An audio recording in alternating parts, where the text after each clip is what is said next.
الحمدللہ والصلاة والسلام علی رسول اللہ وبعد۔ آج میں آپ کے ساتھ وہ حقیقت شیئر کرنا چاہتا ہوں جسے ہم سب انفرادی طور پر کہیں نہ کہیں جانتے ہیں، اور وہ یہ ہے کہ عام طور پر رمضان کی شروعات میں ہم سب بہت پرجوش ہوتے ہیں کہ کثرت سے قرآن پڑھیں گے، نمازوں کا خیال رکھیں گے، زیادہ سے زیادہ عبادتیں کریں گے وغیرہ وغیرہ۔ اور چونکہ ہم شروع کے دنوں میں ہی اپنی پوری جان، اپنی پوری انرجی لگا دیتے ہیں، تو 10-12 روز گزرنے کے بعد ہی ہم سست پڑنا شروع ہو جاتے ہیں۔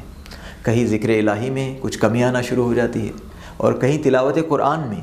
اور پھر ہم اپنی عبادتوں کو پہلے دنوں ہی کے جیسے کرنے کے لیے خود پر دباؤ ڈالنے لگتے ہیں۔ تو اب اس رمضان میں ہمیں سب سے پہلے کوشش جو کرنی ہے وہ یہ ہے کہ اپنے نیک اعمال کے اندر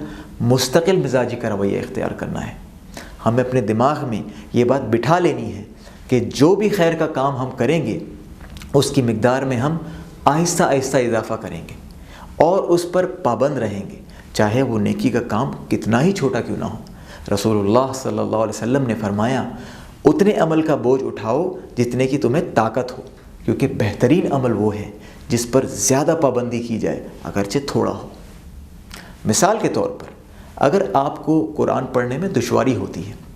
اور رمضان کی ابتدا میں اگر آپ قرآن کے ایک صفحے کی تلاوت کر رہے تھے تو کچھ دنوں کے بعد پورے 2 صفحے کی تلاوت کرنے کی کوشش کریں، اور اس کے کچھ دنوں کے بعد 3 صفحوں کی بھی کوشش کریں۔ شروع میں یہ بات شاید آپ کو سمجھ نہ آئے، لیکن اگر آپ سوچیں کہ ہم کسی بہت ہی بڑے مقابلے میں حصہ لے رہے ہیں، اور جیسے جیسے مقابلہ سخت ہوتا جاتا ہے ہم چاہتے ہیں کہ اپنا بہتر، اپنا بیسٹ دیں، ہم مزید محنت کرتے ہیں، اور اگر ہم فائنل چیلنج میں پہنچ جائیں تو ایڑی چوٹی کا زور لگا دیتے ہیں۔ تو ہمیں یہی بات ذہن میں بٹھانی ہے کہ اس مہینے میں بھی ہمیں ایسا ہی کرنا ہے کہ شروع میں ہم خود کو نہ تھکائیں، بلکہ آرام آرام سے عبادت میں اور نیک کاموں میں اضافہ کرنا ہے۔ دین میں کوئی مقابلہ نہیں ہے، یہ مثال جو ہے صرف بات سمجھانے کے لیے بتائی جا رہی ہے۔ جیسے جیسے رمضان کے دن گزرتے جائیں ویسے ویسے ہم زیادہ محنت کرتے جائیں، زیادہ سے زیادہ نیکیوں کو سمیٹنے کی کوشش کرنی چاہیے، تاکہ ہم اپنے رب سے قریب ہو سکیں اور اس کی خوشنودی حاصل کر سکیں۔ اور جب اللہ سبحانہ و تعالیٰ سے ہمارا ایک مضبوط تعلق قائم ہوگا، اللہ کی محبت ہمارے دل میں بیٹھے گی، اللہ کا خوف اور رعب ہمارے دل میں بیٹھے گا،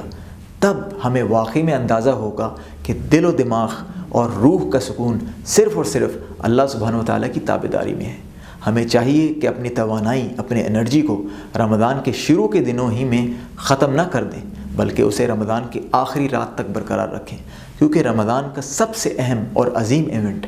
اس کی آخری رات، آخری 10 راتوں میں ہے۔ ان 10 راتوں کی بہت فضیلت ہے، اور کیوں نہ ہو،